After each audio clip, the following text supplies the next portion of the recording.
नमस्कार।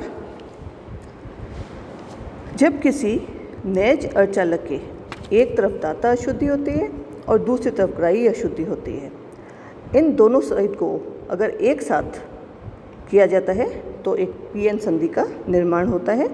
अंग्रेजी में हम इसको पीएन जंक्शन कहते हैं। हम जानते हैं कि संधि की एक तरफ होल तथा दूसरी तरफ इलेक्ट्रॉन बहुसंख्यक आवेश वाहक के रूप में होते हैं, जिससे P से N भाग की ओर होल तथा N से P भाग की ओर इलेक्ट्रॉन का विसरण होता है। और हम ये भी जानते हैं कि इस क्रिया में संधि पर एक पतली अवक्ष्य परत में इलेक्ट्रॉन होलों का प्रग्रहण कर लेते हैं। जो ये पीएन जंक्शन बनता है, ये मुख्यतः दो प्रकार से बनता है। जो पहला तरीका है उसमें हम रेखितः प्रवर्णित संधि होती है, जिसको हम लीनियरली ग्रेडेड जंक्शन कहते हैं। ऐसी संधि ऐसे बनती है कि संधि के आसपास की जो अशुद्धि होती है उसका अपमिश्रण रेखीय होता है, यानी कि ρ = αx। इसमें ρ अपद्रव्य घनत्व होता है। दूसरा प्रकार जो होता है, जो हम आज अध्ययन करेंगे, वो है सहसा परिवर्तन युक्त संधि। अब ये सहसा परिवर्तन युक्त संधि या एब्रप्ट पीएन जंक्शन क्या चीज़ होती है, उसके बारे में हम आज अध्ययन करेंगे। सर्वप्रथम इसकी डेफिनेशन हम देखते हैं। ऐसी संधि जिसकी एक तरफ से दूसरी तरफ जाने पर अशुद्धि का अपमिश्रण जो होता है उसमें सहसा परिवर्तन होता है, यानी कि उसके कंसंट्रेशन में या उसके अपमिश्रण की घनत्व में सहसा परिवर्तन होता है या एब्रप्ट चेंज होता है। जैसे कि मान लीजिए N जर्मेनियम के आधार में इंडियम, जो कि P पदार्थ की रचना करने वाली अशुद्धि है, उसका मिश्रण किया जाता है, तो कुछ इंडियम जर्मेनियम के प्रभाग में विसृत होकर इस भाग को P अर्धचालक बना देगा। इस भाग की मोटाई अत्यल्प होती है। विसरण प्रभाग तक N भाग में दाता घनत्व नियत बना रहता है और एक अत्यल्प दूरी में अशुद्धि P प्रकार का अर्धचालक बना देता है। इस प्रकार P प्रभाग में ग्राही अशुद्धि घनत्व Na और N प्रभाग में दाता घनत्व से बहुत अधिक होता है, यानी कि Na is very much greater than Nd। सहसा परिवर्तन युक्त संधि के लिए अशुद्धि वितरण, आवेश व विभव परिवर्तन जो होता है वो हम आरेख के रूप में समझा सकते हैं। जो पहला आरेख है, जिसमें हमने y एक्सिस में अशुद्धि घनत्व लिया है और x एक्सिस में हमने x लिया है, हम देखते हैं कि जो Na का मान है वो लगभग कांस्टेंट है, सिर्फ अवक्ष्य परत के पास आकर एकदम सहसा परिवर्तन हो जाता है और ये नेगेटिव Nd तक चला जाता है, जैसे कि हमने पहले वाले आरेख में दिखाया है।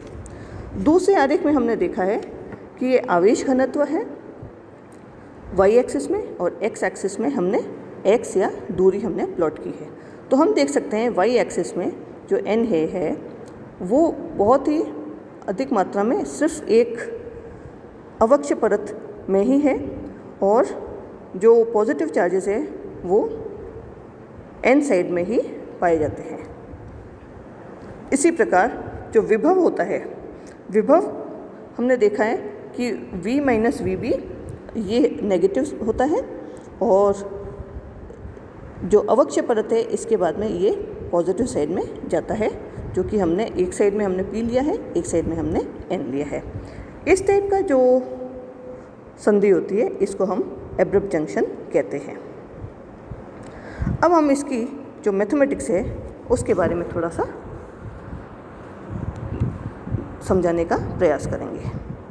हम क्या करते हैं कि जैसे कि हमने पहले लिया था, हमने N प्रभाग में x = 0 से x = d तक स्थित एक अवक्ष्य परत का अध्ययन किया है। इसमें आवेश घनत्व ρ नियत रखा हुआ है, यानी कि ρ = E/N/d हमने इस मान को मान लिया है। जो पॉइसन समीकरण है, जैसे कि हमने इस इक्वेशन में दर्शाया है, d² Vx/dx² = row by epsilon. अब हम इसको इंटीग्रेट करते हैं या इसका अवकलन करते हैं तो डी बाई डी एक्स हो जाता है minus rho x by epsilon plus C1। अब हम मान लो बाउंड्री कंडीशंस लगाते हैं। बाउंड्री कंडीशन मतलब कि जो सीमांत प्रतिबंध है उसमें x is equal to D पर डी बाई डी एक्स 0 हो जाता है, तो उससे हम जो C1 कांस्टेंट है इसकी वैल्यू प्राप्त कर सकते हैं। पुनः समाकलन करने पर या पुनः इंटीग्रेशन करने पर Vx का मान हमें प्राप्त होता है, वो हो जाता है minus rho x square by 2 epsilon plus row x D by epsilon plus C2। तो हम इसको, क्योंकि ये जो मान है v, ये v माइनस वी बी अवक्ष्य परत को हम माइनस कर देते हैं, ये इसका जो मान है rho D square by 2 epsilon, तो हम इससे अवक्ष्य परत की मोटाई d ज्ञात कर सकते हैं। ये d का जो मान है अब हम इस इक्वेशन से प्राप्त कर सकते हैं d is equal to bracket में 2 epsilon v minus V B bracket close by rho to the power half. अब चार्ज कितना होगा, चार्ज हम जानते हैं वो होता है रो इंटू डी। तो इस इक्वेशन को हम रो से मल्टीप्लाई करेंगे, मतलब कि अवक्ष्य परत की मोटाई हम रो से मल्टीप्लाई करेंगे तो हमें प्राप्त होगा 2 epsilon rho v minus V B to the power of half. अब c का मान हो जाएगा del q by del v, ये हो जाएगा del q by del v का मान हो जाएगा epsilon rho by 2 v minus V B to the power of half. और अगर इसका मान हम लिखना चाहेंगे तो ये हो जाएगा epsilon a divided by d। ये हम जानते हैं कि ये हो जाता है एक पैरेलल प्लेट कैपेसिटर का मान, इस प्रकार से हम लिख सकते हैं।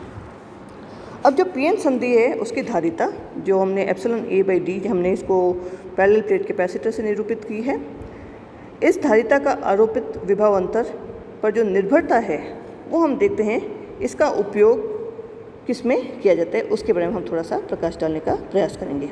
इसका उपयोग वोल्टा नियंत्रक धारिता के रूप में किया जाता है और इसको हम वेक्टर डायोड भी कहते हैं, यानी कि प्रतिघात की युक्ति होने से इसे वेक्टर डायोड कहा जाता है। ऐसी युक्ति सूक्ष्म तरंग इलेक्ट्रॉनिकी या माइक्रो इलेक्ट्रॉनिक्स में बहुत उपयोगी होती है। ये है उपयोग एब्रप्ट जंक्शन का, जिसे हम वोल्टेज कंट्रोल करके इसका जो बीच वाला कैपेसिटेंस है अवक्ष्य परत कंट्रोल कर लेते हैं। अवक्ष्य परत कंट्रोल करने से हम कैपेसिटेंस की वैल्यू भी कंट्रोल कर सकते हैं।